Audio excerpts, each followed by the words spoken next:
कि मैं जब आया तो खर्चा बढ़ गया, कभी कभी उनका तनाव भी बढ़ गया। पिताजी प्यार भी बहुत करते थे, ऐसी बात नहीं। कालवा देवी एरिया बॉम्बे के गुजराती से ज़्यादा गुजराती लोग वही एरिया में रहते हैं। वहीं मेरा जन्म हुआ, वहीं मेरा उछेर हुआ, वहीं मेरा बचपन था।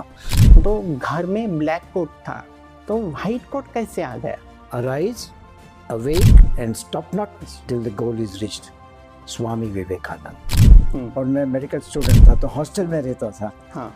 ही सॉ अपनी एम्बिशंस उसने मेरे में देखना चाहा, तो इनकी ख्वाहिश पूरी करना मेरे लिए एक मकसद बन गया। आज़ाद होते हुए भारत में आपने देखा है, जब आप छोटे थे, हाँ। युवा अवस्था में, जी, तो ऐसे कौन से व्यक्ति थे? कि देखो ये इतने बड़े लोग हैं, हमें प्यार देते हैं, निष्फल वही होता है। नमस्कार, जय हिंद। विजन इंडिया डॉक्यूमेंट्री में आपका सहर्ष स्वागत है। जून माह, वर्षा ऋतु का हम सब बेसब्री से इंतज़ार कर रहे हैं। आज मुंबई में जब धुआंधार बारिश हो रही है, तो ऐसे ही हृदयस्थ व्यक्ति से बात करने की हमारी इच्छा हुई। ऐसे व्यक्ति कि जो पद्मश्री और पद्मभूषण से अलंकृत है। दर्शक हो अश्विन मेहता जी, हृदय रोग निवारक तज्ञ। आज हम उनसे विश्वगुरु भारत के लिए उनके योगदान का हेतु आपसे उनका एक साक्षात्कार सामायिक कर रहे हैं। अपेक्षा है वो आपको पसंद आएगा और उनकी जीवनचर्या से आपको एक ऊर्जा मिलेगी, एक सकारात्मक ऊर्जा मिलेगी। जय हिंद। जय हिंद मान्यवर। जय हिंद। मुझे लगता है सप्ताह की शुरुआत आपकी बहुत एक व्यस्त दिनचर्या रहती है और उसमें आपने हमें समय उपलब्ध करवाया है, तो बहुत बहुत हृदयपूर्वक धन्यवाद सर।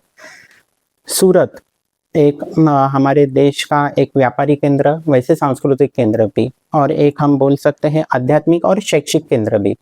वहाँ पे मेहता परिवार में, गुलाबबेन और बालाचंद के परिवार में आपका जन्म हुआ। जी, तो ऐसी क्या आपके बचपन की कहानियां आप हमारे दर्शकों के साथ सामायिक करोगे? मैं भूतकाल के लम्हे में चला गया। अभी तो आपने जो प्रश्न पूछा तो मेरे सामने मेरा भूतकाल समक्ष हो गया। तो ऐसा हुआ कि मेरा जब जन्म हुआ वो प्लान से नहीं हुआ था। मेरे माता पिताजी ने प्लान नहीं किए थे हमें एक बालक हो। ये एक नेचुरल यंग कपल को मैरिज के बाद जो होता है, ऐसे मेरा जन्म हुआ। तब तक मेरे पिताजी बहुत आर्थिक परिस्थिति से, बहुत नाजुक आर्थिक परिस्थिति से पास हो रहे थे, पसार हो रहे थे। एंड इनका डे टू डे, दिन का दिन जो खर्च निकालना वो भी इनके लिए मुश्किल होता था। ही वॉज ए प्यून, अपना सॉलिसिटर के फॉर्म में प्यून थे। तो स्वाभाविक है कि मैं जब आया तो खर्चा बढ़ गया, कभी कभी उनका तनाव भी बढ़ गया। तो शुरू में उसका खौफ, उसका गुस्सा मेरे पर भी उतर रहा। पर मेरी माँ जो थी वो बफर थी। वो मुझे इतना सांत्वन देती थी, इतना सांत्वन देती थी। हाँ, पिताजी प्यार भी बहुत करते थे, ऐसी बात नहीं। फिर जब मैं वो मेरे अगर पूछा जाए तो मेरे पिताजी का हमारी साइकोलॉजी पर, मेरा मानस पर बहुत गहरा असर है। हाँ, कि वो बहुत ही शिस्तमय, शिस्त पालन में मानते थे और बहुत ही सांसारिक थे। मतलब बच्चों को लाड करना, खिलाना पिलाना, उनके अभ्यास में, मेरे अभ्यास में बहुत ही अतिकृष्ट रस लेते थे, इंटरेस्ट लेते थे, मुझे पढ़ाते थे। तो मुझे बहुत अच्छा लगता था। जब मैं एसएससी में बैठा तो मेरी क्या, जो स्कूल में मैं पढ़ता था उनकी ट्यूशन फी थी, स्वप्निल आप कल्पना नहीं कर पाओगे आज की तारीख में, महीने की 5 रुपया, 1944। तो साधारण वर्नाक्यूलर गुजराती मीडियम की स्कूल थी। कालवा देवी एरिया बॉम्बे के गुजराती से ज़्यादा गुजराती लोग वही एरिया में रहते हैं। वहीं मेरा जन्म हुआ, वहीं मेरा उछेर हुआ, वहीं मेरा बचपन था। तो वहाँ मैं पढ़ के फिर एसएससी में 85% मार्क लेके आया।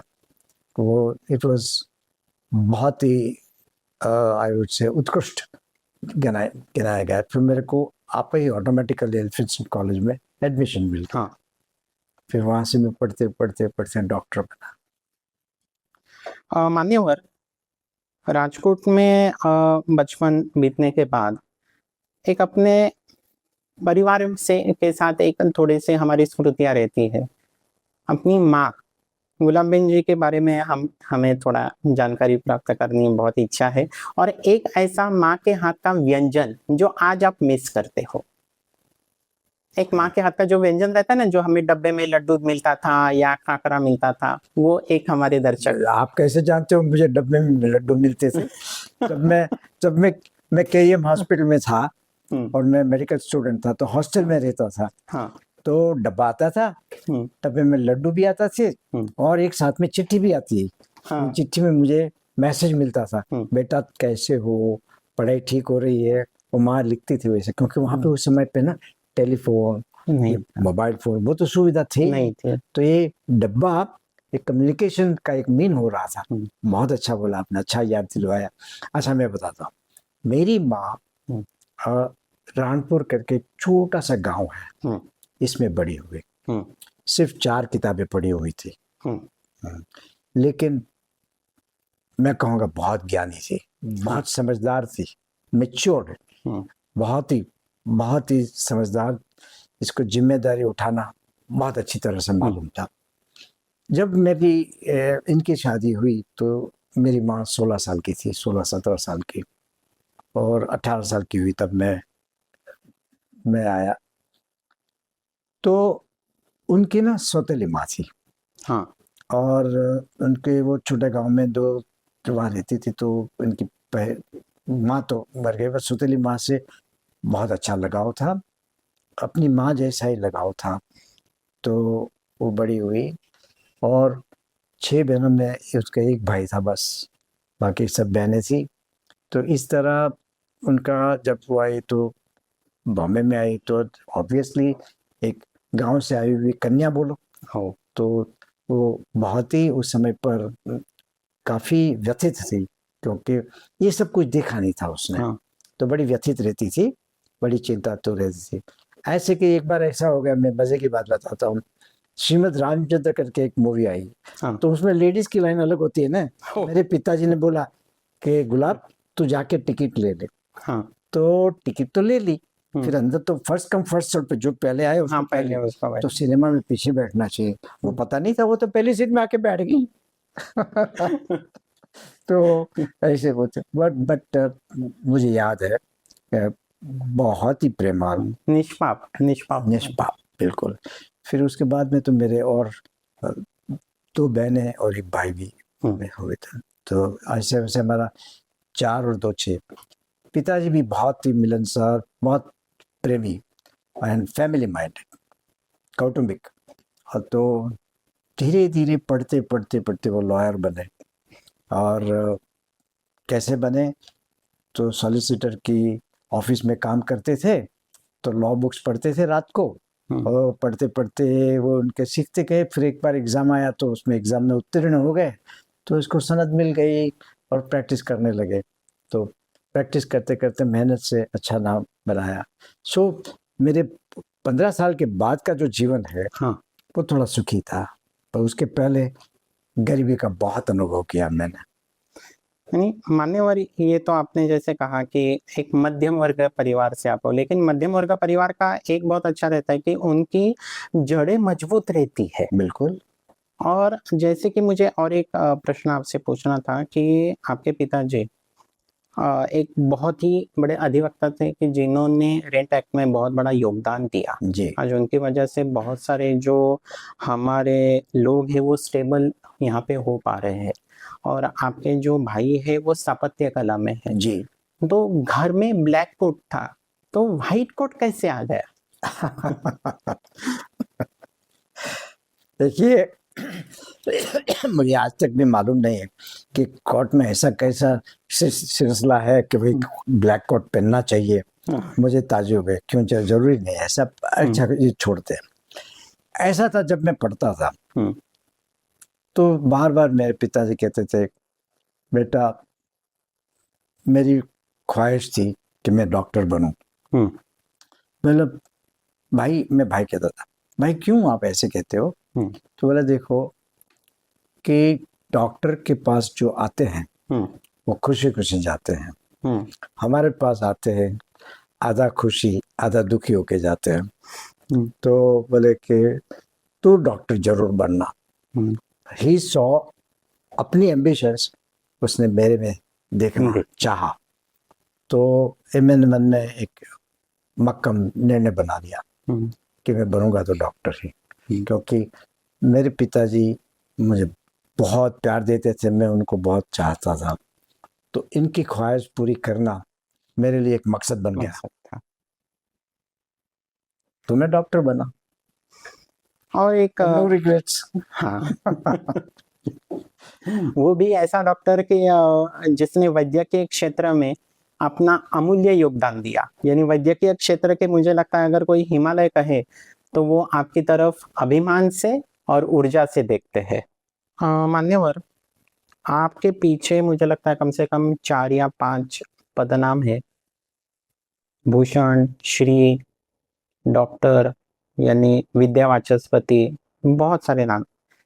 एक हमें एक हृदयस्थ प्रश्न आपसे पूछना था। घर में, पारिवारिक घर में जब हम अंदर जाते तो परिवार के रहते हैं, तो आपका कोई ऐसा नाम था, 2 अक्षरी, छोटे अक्षरी की, जो आपके भाई बहन आपको बुला करते थे, या माँ प्यार से बुलाया करती थी? पापा जनरली कम बुलाते हैं वो नाम से, लेकिन ऐसा कोई नाम था जो हम आप दर्शकों के साथ सामायिक? मेरा जैसे जिसको प्यारा नाम, हुलामड़ा नाम, हम्म, बचपन का नाम, हाँ, मुझे पापा बाबा कह के बुलाते थे। बाबा। बाबा, बाबा हमारी गुजराती भाषा में हम्म, बाबा मीन्स छोटा बच्चा। हाँ।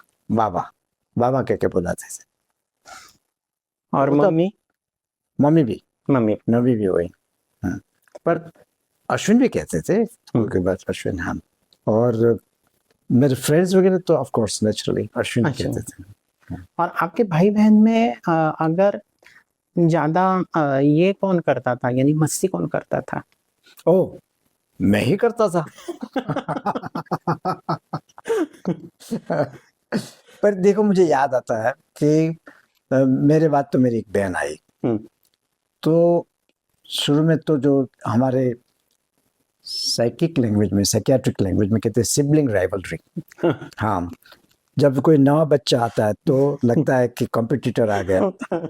तो जैसे कि माता पिता का लव जो है, पहले हमारे पे फोकस था, अब मेरी छोटी बहन पे ज्यादा होने लगा। तो कभी कभी मैं उसको चींटी भर के मार भी लेता था, क्योंकि तो मेरी दुश्मन ये कहाँ से आ गई। परंतु ये तो बहुत बचपन की बात है। बाद में मुझे इसके साथ बहुत ही सॉफ्ट कॉर्नर था। मेरी बहन ही, मेरी बहन है, और वो भी पढ़ के लॉयर बनी। वैसे जीवन गुजरता गया। आपकी बहनों का नाम? एक शकुंतला और दूसरी वर्षा। वर्षा। वर्षा। ओके। क्योंकि ये जो हमारे बचपन की जो स्मृतियां हैं ना, वो अद्भुत रहती है। वो ना हम कभी सामायिक कर पाते हैं, ना व्यक्त हो पाते हैं। हाँ, तो ये बताता हूँ मैं, कभी कभी कोई प्रसंग में बताता हूँ। एक बार ऐसा हुआ कि हमारे जो पड़ोसी थे, उनकी आर्थिक परिस्थिति हमारे से कई गुनी ज्यादा अच्छी थी। तो इनके बच्चे ना, वो जो लॉरी में नहीं आते आइसक्रीम, कैंडी, तो वो कैंडी बार खाते थे, और मैं और मेरी बहन देखते रहते थे। तो हमारे पास पैसे नहीं थे कैंडी खाने का, तो हम खाया कैसे? तो मुझे लगा कि मेरी बहन को इससे ज्यादा दुख होता होगा, तो मैं उसको पटाता था कि देख, ये खाते हैं ना कैंडी, देखना तू, ये इनको टॉन्सिल होने वाला है, और हम लोग समझ के नहीं खाते हैं। ऐसा नहीं कि हमें खाना अच्छा नहीं लगता है, लेकिन हम समझ के नहीं खाते क्योंकि हमको टॉन्सिल नहीं होना चाहिए। बोलती, हाँ भैया आपने सच कहा। तो ऐसे मना लेता था। I was playing a role of बड़ा भाई। बड़ा भाई।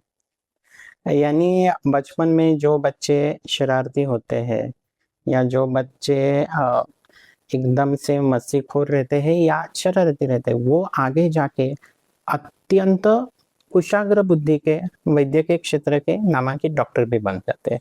या आपसे हमें सीखने को मिल सकता है। माने, और युवा अवस्था में जैसे 1947 यानी आज़ादी के पहले आपका जन्म हुआ है, आजाद होते हुए भारत में आपने देखा है जब आप जी। छोटे थे, हाँ हम बोलते हैं ना एक प्रेरणा स्रोत हाँ युवा अवस्था में, जी। तो ऐसे कौन से व्यक्ति थे?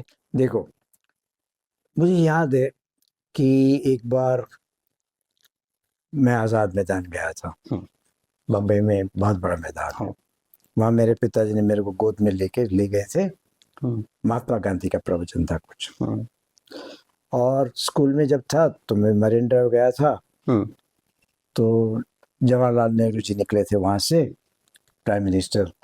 तो वो गाड़ी में से उतर गए हम्म, और एक बच्चा था मेरे बाजू में, हम्म, इसको ऐसा फूल दिया। तो ये सब बहुत अच्छा लगता था कि देखो ये इतने बड़े लोग हैं, हमें प्यार देते हैं। और तो आपने ये सोच के मुझे लगा कि ये मेरे जीवन के घड़तर में किसको मैं कहूँगा प्रेरणा मूर्ति। हम्म, तो देखिए, एक तो मैं बड़ा ही महत्वाकांक्षी था, हम्म, एम्बिशियस। हाँ, तो जब शुरू में मैं पढ़ता था ना, तो मेरी प्रेरणा मूर्ति परोक्ष थी, हम्म, समक्ष तो नहीं थी, परोक्ष थी। और इनका स्लोगन था, arise awake and stop not till the goal is reached, Swami Vivekananda. और ये मुझे बहुत अच्छा लगा। हम्म, वो मेरे बेडरूम के बराबर सामने रखा हुआ था। Hmm, arise means get up, give up inertia, आलसीपन छोड़ दे, आगे बढ़। अवेक, जागरूक हो जा, तेरे समक्ष, तेरे पीछे परोक्ष, आजू में बाजू में क्या हो रहा है उसका मुकाबला कर। स्टॉप नॉट, जहां तक अपना गोल न बने वहां तक रुकना नहीं, रुकना, आगे बढ़ते ही जाओ। तो गोल हासिल करके ही आप पाओ, और गोल हासिल कर पाओगे, हमेशा कभी निष्फल नहीं होंगे। निष्फल वही होता है जो प्रयत्न नहीं करता है। प्रयत्न नहीं करता है। जी, ये मेरी प्रेरणा मूर्ति थी।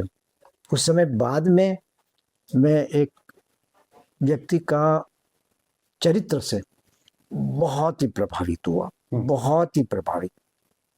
वो है जयप्रकाश नारायण। हाँ, कैसे परिचय में आया? तो ये थे कि हमारे हॉस्पिटल के जो चेयरमैन थे, इनके वो मित्र थे। तो एक बार बोला कि अश्विन, आप इनको जाके चेक करो। रूपारेल हाउस में रहते थे वो बॉम्बे में। हम्म, तो मैं जाके चेक करके आया।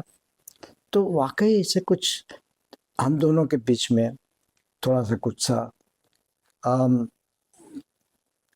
कुछ समझो बंधन हुआ।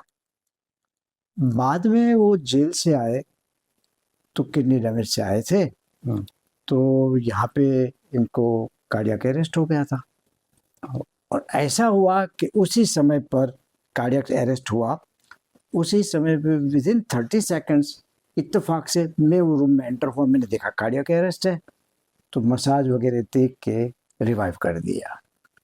उस समय पे काफ़ी मिस इंटरप्रिटेशन थी कि जेपी अब नहीं रहे, हम्म, और सब जगह उनकी ऑबिचुअरी वगैरह गाना गाने, वो जब ऑबिचुअरी के वगैरह सब बोलते रहते थे। बाद में पता पड़ा कि नहीं, ये गलत है। हमारे गवर्नर साहब भी आए, बोले कि क्या सच क्या है। मुझे चलिए मैं आपको जेपी से बात करवा दूं, वो उसका देहांत नहीं हुआ है, ये गलत है। बाद में मैं कुछ 10-11 बार इनको पटना देखने गया। तो मेरे को 2-3 चीज बहुत अच्छी लगी। मैंने जयप्रकाश जी, आप जेल में थी तो इसके बारे में आपको गुस्सा कोपायमान हुए थे? नहीं नहीं डॉक्टर साहब, हिंदुत्व तो हमारी बेटी के बराबर थी। इसने जो कुछ ना समझ में किया होगा उसकी कोई बात नहीं। हमें कोई इनके पर क्रोध के ऐसी कोई भावना नहीं है। भगवान इसको सच्चा रास्ता दिखाए, वो ही हमारी प्रार्थना रही। एक और बात थी जो बहुत ही very very important about how strong character he was. जब वो वापस आए अमेरिका से तो उसे पता पड़ा कि इनकी वाइफ प्रभावती जी ने हाँ, गांधी जी के साथ शपथ ली थी ब्रह्मचर्य की। बर, अब 26 साल का लड़का, इनकी वाइफ ने ब्रह्मचर्य की शपथ ली हो, तो आप समझ सकते हो कि इनकी मानसिक हालत क्या हो सकती है। गांधी जी से वो मिले। तो गांधी जी ने बोलो, देखो हमारे पास 3 रास्ते हैं। एक, हम आपके साथ चलते हैं, प्रभावती को बताते हैं कि ये तेरे लिए नहीं है, दूसरा, आपको पूरे पूरा अधिकार है डिवोर्स लेने का। और तीसरा, जो परिस्थिति में प्रभावती जी है, आप इसको ग्रहण कर लो, अपना लो। जयप्रकाश नारायण जी ने कहा कि मैं 24 घंटे के बाद जवाब दूंगा। तो गांधी जी ने भी सही बताया कि ये 3 रास्ता है, आप हर एक रास्ते पे सही हो। 24 घंटे के बाद उसने आया और गांधी जी से बताया कि मैंने नक्की किया है कि मैंने अग्नि को साक्षी रख के इसके साथ फेरे लिए हैं और वचन दिया है कि जो भी हो मैं आपका साथ कभी नहीं छोड़ूंगा। जयप्रकाश नारायण ने इनको अपना लिया और आज इनका दुश्मन भी बता नहीं सकेगा कि इनके जीवन में कोई भी एक दोष हो। तो ये जो पवित्र मॉरल हो, इनका जो चरित्र बहुत ही प्रभावित कर रहा है। निष्कलंक व्यक्तिमत्व, निष्कलंक, बिल्कुल। और क्या बताओ कैसे रहते थे।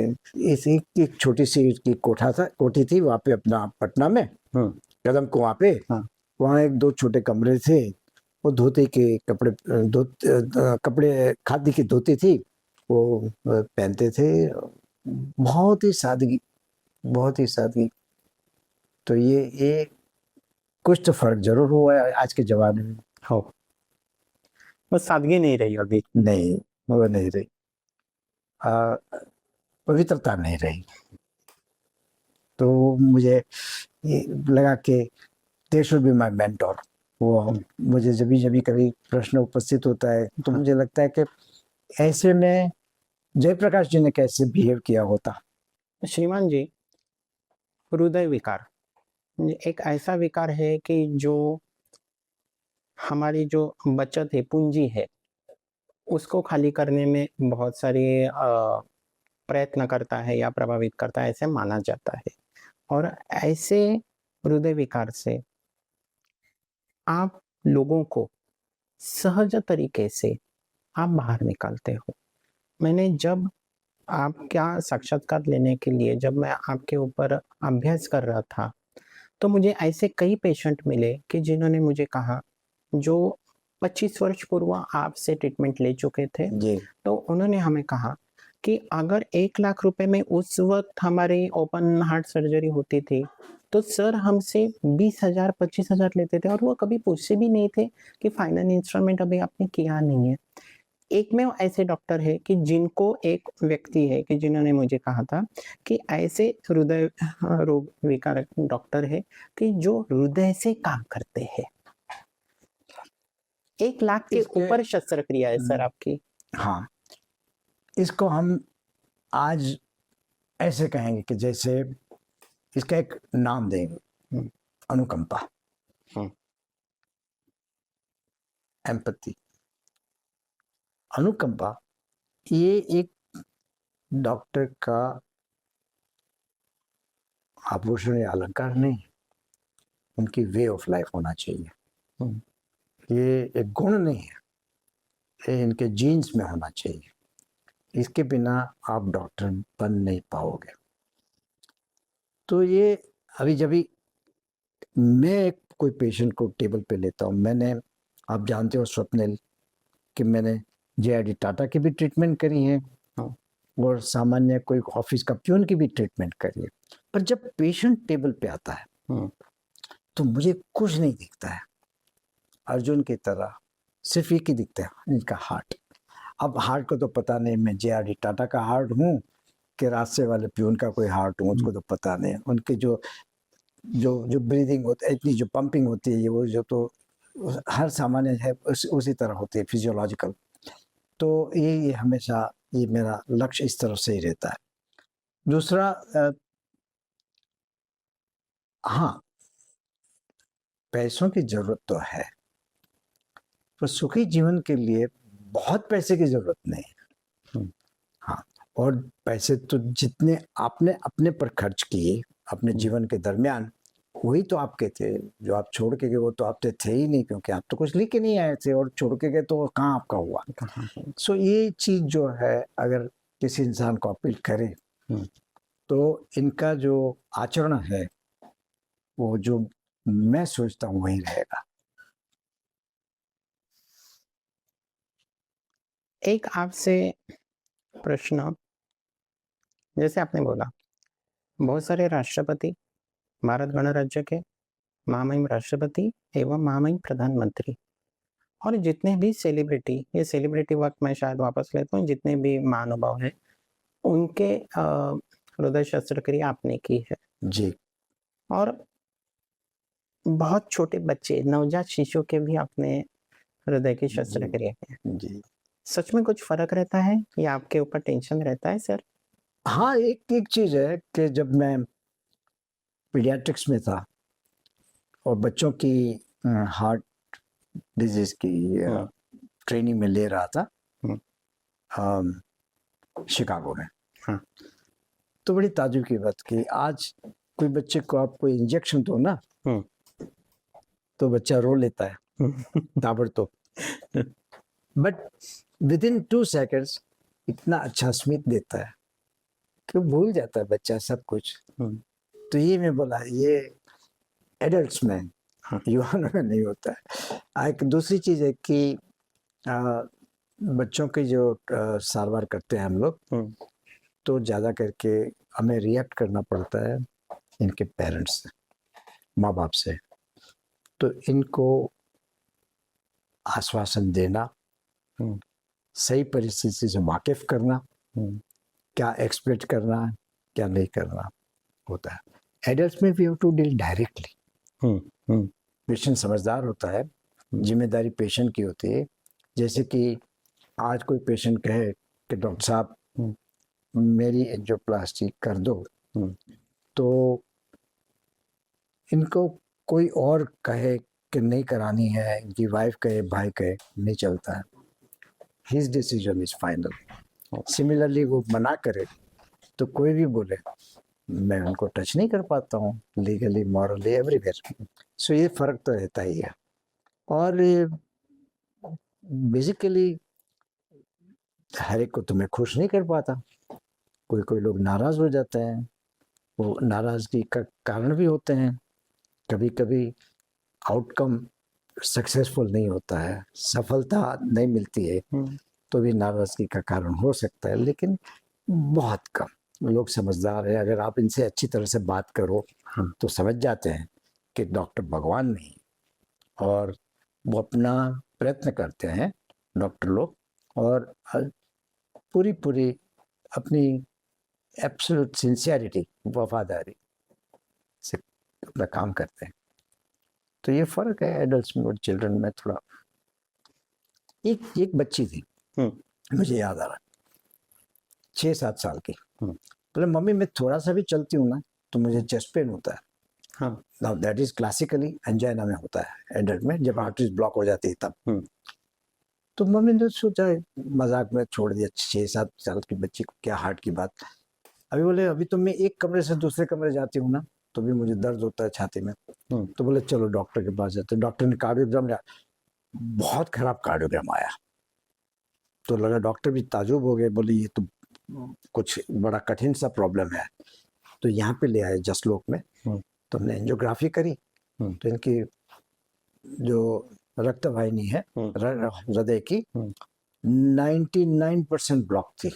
बाप रे। हालांकि अगर हम नहीं करते तो कुछ हफ्ते 2 हफ्तों में शायद हम उनको खो बैठते थे। उसकी अब एंजियोप्लास्टी करना वो कुछ आसान काम नहीं था, क्योंकि इतने छोटे कैथेटर्स, इतने साधन सामग्री हमको सब बनाना पड़ा, फिर कर दी। अब बच्ची फिर आराम से घूमती है, फिरती है, बच्चों के साथ खेलती है। बड़ा ग्रेटिफाइंग लगा, बहुत अच्छा लगा। हमारे हमारे हमारे प्रोफेशन में जो एक अच्छे हो जाने के बाद पेशेंट का स्मित जो मिलता है ना, वो बहुत कम लोगों को इनके पेशे में मिलता है। जैसे दूसरे कोई व्यवसाय में ऐसा नहीं होता है। नहीं होता है, वो सेटिस्फैक्शन लेवल वो अलग ही रहता है। बिल्कुल जी। मान्यवर, एक आपसे मुझे एक संदेश हमारी इस पीढ़ी को चाहिए था। कभी भी आप जब भी जैसे हमारे यहाँ पुराने ज़माने में कहते थे 10+2+3, ऐसे एक ग्रेजुएशन तक का एक लेवल था। तो हमारे पापा कहते थे कि तू इसमें कॉपी कर सकता है, आगे के लाइफ में तू कॉपी नहीं कर सकता। अभी के हालात आप वैद्यकीय क्षेत्र के देखते हैं। मैं वैद्यकीय बच्चों को जिन्होंने वैद्यकीय क्षेत्र में एडमिशन ली है या जो सीख रहे हैं, उनके बारे में मुझे कुछ टिप्पणी नहीं करनी है, क्योंकि वो आगे जाने वाले डॉक्टर ही है, वो कुशल ही रहेंगे, हमारे भारत के ही युवा है। उनके माता पिता को आप क्या सलाह देना चाहोगे? एक तो हमेशा जिस व्यवसाय में हम्म, आप अपने बच्चे को हम्म, रखते हो, जैसे मैं सोचता हूँ कि मेरी बेटी डॉक्टर बने, तो इनका खुद का हम्म, क्या विचार है? जबरदस्ती करना, इनके इच्छा के विरोध करना, तो ये असफलता के लिए एक इनविटेशन है, आकार है। हम्म, जो बच्चा की जो इसकी जो इंक्लिनेशन होती है, इनकी जो इच्छा होती है, उसमें तो स्टडी करनी चाहिए। अच्छा, अगर एक बार वो बना, डॉक्टर बना, मान लो आपने तो पूछा स्पेसिफिक क्वेश्चन कि डॉक्टर के माता पिता को समझो, तो मैं कहूँगा कि इनको अब ये सुफियानी बातें करना कि समाज सेवा करना, ये सब स्टेल वर्ड्स है। सब लोग बोलते हैं, बोलने के लिए बोलते हैं, बाकी बात में कुछ दम नहीं है। परंतु इनकी जो कार्यशक्ति, इनकी जो पोटेंशियल है, कैपेबिलिटी है, इनको कैसे बाहर निकाल के एनकरेज करना। आज देखिए 1991 में मैं जब चाइना गया ना, स्वप्निल जी, तो मैं उनको एंजियोप्लास्टी सिखाने गया था। तो न तो मैं चाइनीज बोलता हूँ, न तो वो इंग्लिश बोलते थे। हाँ, तो एक दूसरे से कम्युनिकेशन कैसे होता था? हाँ, तो इशारों से, वो पूछते थे कैसे करना, इशारों से बात होती थी।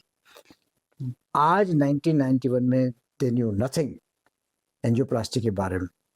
आज वो लोग बुक्स लिखते हैं, इतने आगे बढ़ चुके हैं। क्यों? क्योंकि वो जो वातावरण है रिसर्च के लिए, वो वातावरण अपने यहाँ अभी तक है नहीं। इसमें माता पिता का भी योगदान थोड़ा होना चाहिए, शिक्षकों का भी योगदान होना चाहिए, ताकि हमारे यहाँ रिसर्च की भावना उत्पन्न हो, रिसर्च के डायरेक्शन में हम प्रगति करें, तो हम कुछ कंट्रीब्यूट कर पाएंगे देश के लिए, दुनिया के लिए। दुनिया। ये मेरा संदेश है। और एक मैं पेशेंट भी रह चुका हूँ और डॉक्टर के हिसाब से मैं तो अच्छा खासा पेशेंट हूँ, क्योंकि गोलू मोलू हूँ। तो मुझे एक ये करना है, हम बाहर वेटिंग एरिया में रहते, आप अंदर कंसल्टेशन रूम में रहते। मैं समझ पा रहा था कि बहुत व्यस्तता आप में है। पेशेंट और उनके रिलेटिव को कैसे डॉक्टर से रिलेशन बना के रखना चाहिए? आपके भी कुछ एक्सपेक्टेशंस होंगे ना सर? पेशेंट कैसे बर्ताव करे, बिहेव करे? हाँ बिल्कुल है, समाज से भी है, समाज से भी है। जैसे मुझे बुरा लग रहा है कि आज डॉक्टर्स, हम लोग कंज्यूमर प्रोटेक्शन एक्ट के अंदर हैं। हो हाँ, कि कंज्यूमर प्रोटेक्शन एक्ट आप पढ़ो तो कहीं डॉक्टर नाम ही नहीं है, कहीं भी नहीं है। Contract service and contract of service, इसको लेके हमारा उससे हमें हमें जोड़ गया। एक जस्टिस का जजमेंट आया कि doctor should be govern by consumer protection act. तो ये हम दूसरों से अलग है। हमारा कॉन्ट्रैक्ट सर्विस का सिर्फ कॉन्ट्रैक्ट ऑफ सर्विस नहीं है, कुछ और है, इमोशनल बॉन्डिंग भी है। तो ये सब थोड़ा मुझे दुख लगता है कि ये हमें इनसे कैसे जोड़ दिया। दूसरी चीज कि कभी कभी पेशेंट खुद अपने मरीज, अपने सगा संबंधी भाई बहन कुछ भी हो जो बीमार है, उसकी केयर लेने में कुछ निष्क्रियता दिखाई हो, परंतु उसका दोष वो हमारा, वैद्यकीय क्षेत्र पे आता है। हाँ, what I call transference of guilt जैसे कहते हैं आप, तो वो कभी कभी होता है। तो मैं हम लोग, आई swallow that bitter pill, say nothing, sooner or later वो रियलाइज कर पाते हैं कि वो गलत थे और उसे हमें ऐसे बर्ताव करना नहीं चाहिए।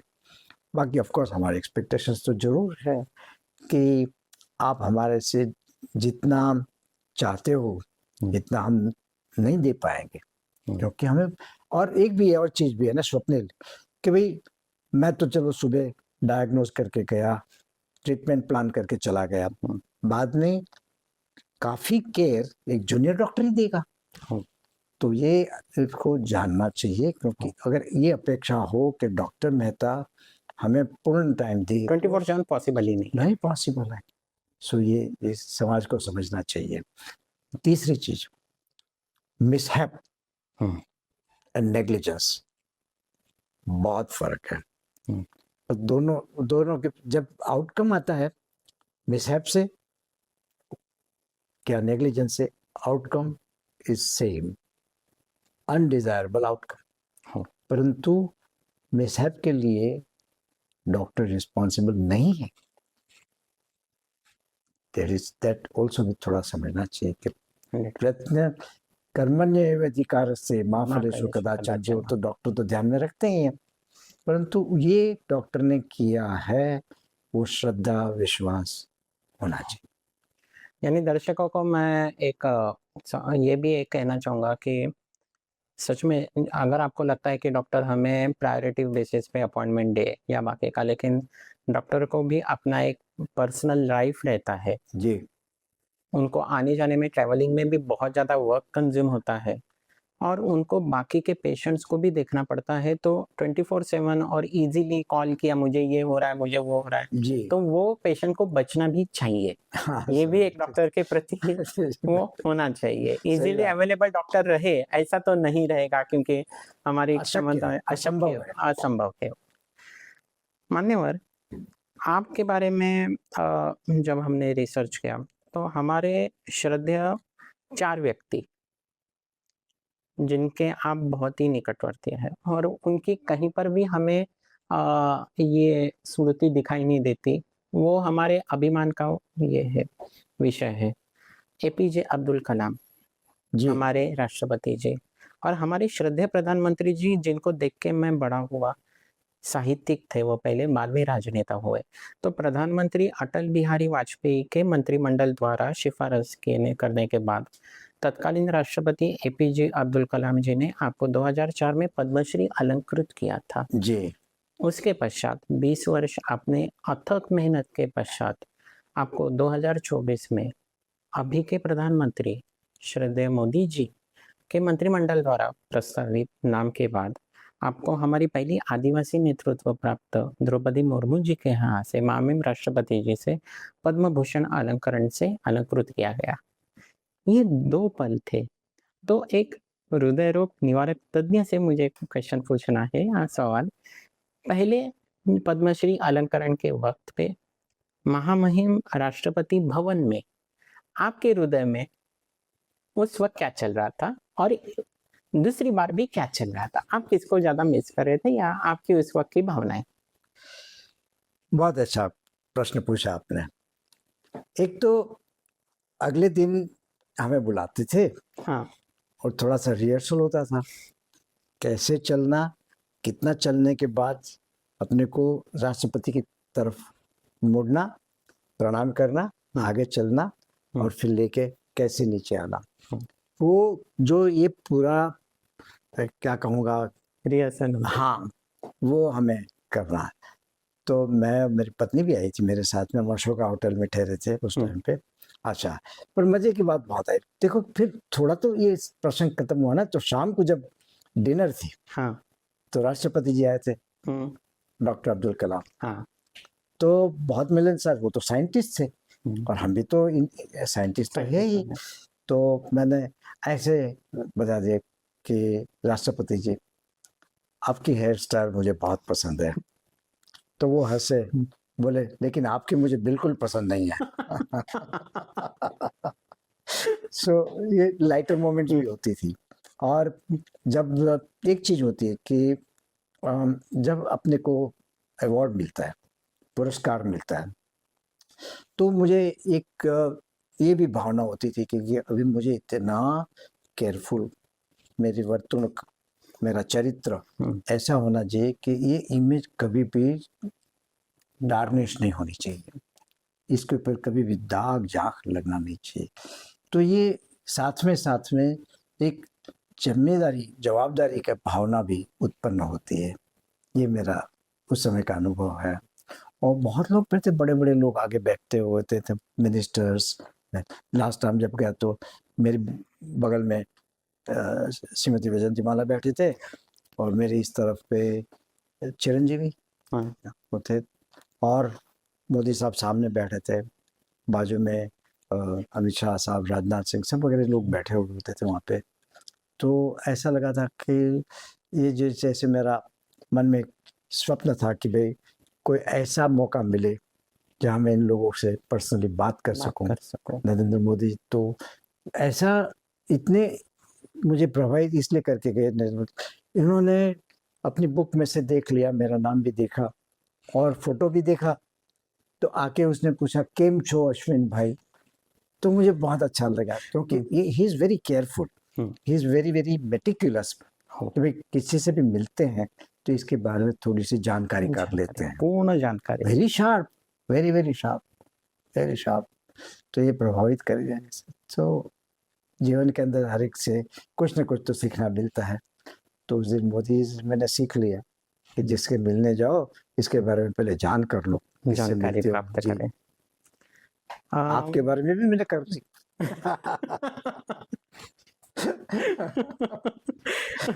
ईश्वर करे कि वो अच्छी ही निकले। बिल्कुल बिल्कुल अच्छी है। मान्यवर, वैद्यकीय क्षेत्र जिसको आपने ऐसे उत्तुंग शिखर पे रखा, जिस कारण श्री और भूषण ऐसे अलंकरण आपको प्राप्त हुए। भारत के बाहर भी हमारे अनेक दर्शक हैं, तो आप ऐसे हर एक विद्यार्थी जो वैद्यकीय क्षेत्र में है, विद्यार्थी यानी मैं यहाँ पे आपसे भी ये होंगे इसमें कि सहमत होंगे कि विद्यार्थी यानी 16-17 साल का नहीं, 50 साल में भी हम सीखते ही है, तो 50 साल में भी हम विद्यार्थी ही रहते हैं। तो वैद्यकीय क्षेत्र के हर एक व्यक्ति को, जैसे आपका ये साक्षात्कार चित्रित करने में आपके वैद्यकीय सहकारी उनका भी बहुत हाथ है, हम बाहर बैठे थे उनका भी देख रहे थे, स्वामी जी हो या कोई भी सामान्य व्यक्ति हो, आप हर वक्त हर एक व्यक्ति को उतना ही वक्त देते थे जिसके उसके हृदय को आवश्यकता है जी। तो ऐसे हर एक व्यक्ति को वैद्यकीय क्षेत्र के आप क्या संबोधित करना चाहोगे, मार्गदर्शन करना चाहोगे? किसको? हर एक डॉक्टर को। हाँ, डॉक्टर को आप क्या संबोधित करना चाहोगे? मैं ये कहूँगा कि देखो, अपनी जीवनचर्या जो है ना, इसको अच्छी तरह से नियमित करो। जैसे कि मैं बताता हूँ, एज स्टेज मुझे कहा गया, मेरे स्टेज पे मैं बड़ा ही प्रभावित हुआ। मैं एक पुस्तक पढ़ा था, रूल ऑफ 8। तो ये रूल ऑफ 8 क्या है? 8 घंटा आप व्यवसाय में दो, 8 घंटा आप अपने कुटुंब को दो, फैमिली को दो, आपके संसार को दो, और 8 घंटा अपने लिए, जिसमें नींद, खाना पीना, विचारना, पढ़ना, जो आपके दिल में आए, जिम करना, एक्सरसाइज करना, वो करो। तो मैं कहूँगा कि आप भी सही तरह से अपना टाइम बांट दो, अपना फैमिली नेग्लेक्ट मत करो, अपना फैमिली के भी टाइम निकालो। हो सकता है इसमें अनियमितता जरूर हो जाएगी, क्योंकि आपका टाइम इज अकाउंटेबल। कभी कभी इमरजेंसी आती है तो इसमें खलित हो जाता है, इसमें डिफेक्टिव हो जाता है पूरा प्रोग्राम, परंतु कोशिश चलती रहो। So similarly, make your life well organized so that you devote time for yourself, for your family and for your profession. ये मेरा मैसेज। और जिस व्यक्ति ने 1 लाख के ऊपर ऑपरेशन शस्त्रक्रिया की है, उस व्यक्ति से एक नम्र विनंती है कि जो विद्यार्थी अभी बहुत ज़्यादा टेंशन में है कि हमें मेडिकल में एडमिशन मिलेगी या नहीं जी, उनके लिए एक आपका मार्गदर्शन चाहिए था। आप उनको क्या सलाह दोगे जो पहला कदम अपने वैद्यकीय क्षेत्र में रख रहे हैं? मैं कहूँगा कि आकांक्षा, महत्वाकांक्षा रखो, अपना गोल बना लो, गोल के लिए अपने डायरेक्शंस किस मार्ग से जाना है वो तय कर लो, लक्ष्य बिंदु रखो और बस बाकी सबको भूल जाओ और अपने लक्ष्य तक कंटिन्यूसली आगे बढ़ते रहो। जैसे कि मैं एग्जांपल दूंगा कि भाई हम जब कॉलेज में थे ना तो पीयर प्रेशर बहुत होता था। कम ऑन अश्विन, ये क्या तू डरपोक है, चलो थोड़ा सिगरेट पी लेते हैं चुपके। तो ठीक है, कभी मैं लाइब्रेरी में बैठा रहता था, पढ़ाई करता था, बोला बड़ा पढ़ाकू है, इज अ वेरी स्टूडियस, वो लाइफ में क्या आगे करेगा। तो ये प्रलोभन जो होते हैं ना उसे हंसी से टाल देना है। देखिए, आप कहेंगे कि भाई ड्राइवर का काम क्या है, ड्राइविंग। एक्टर का क्या क्या है, एक्टिंग। तो विद्यार्थी का काम क्या है, विद्या उपार्जित करना हो, वो लक्ष्य रखना चाहिए। ये मेरा मैसेज है। और मुझे एक लगता है कि हमारे प्रधानमंत्री विश्व गुरु भारत के लिए जो योगदान दे रहे हैं उसमें ऐसे वैद्यकीय व्यक्ति अपना शिखर का कर्तृत्व कौशल्य इस भारत देश को समर्पित कर रहे हैं। तो निश्चितच मान्यवर, आपका ये जो साक्षात्कार है वो हमारे जो युवा है और हमारे जो हर एक वैद्यकीय क्षेत्र के व्यक्ति है उनके लिए मार्गदर्शक रहेगा। आपका बहुत बहुत बहुत हृदय से आभार मान्यवर। आपका ये वार्तालाप मैं हमेशा याद रखूंगा, मुझे बहुत अच्छा लगा।